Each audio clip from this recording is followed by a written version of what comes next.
Isang nakakakilabot pero nakakabilib na eksena ang ipapakita ko sa inyo ngayon. Ang video na ito ay mula sa aking kapatid na isang guro. Ibinahagi niya sa akin kung paano sila tumawid sa isang malakas na agos na tubig sa malaking ilog.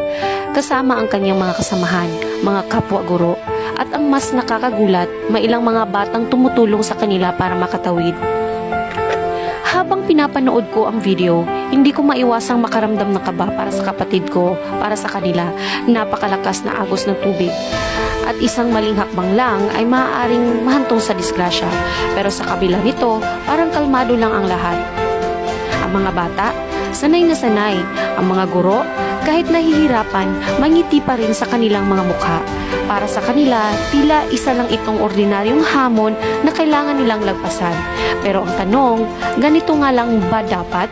Hanggang kailan magiging normal ang ganitong sitwasyon para sa mga guro at sa estudyanteng araw-araw na nakikipagsapalaran sa ganitong panganib?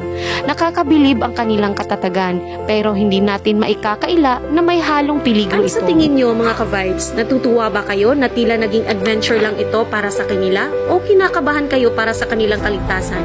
I-comment nyo na ang inyong opinion sa baba at huwag kalimutang i-like at i-share ang video na ito para mas marami ang makakakita sa kanilang kwento.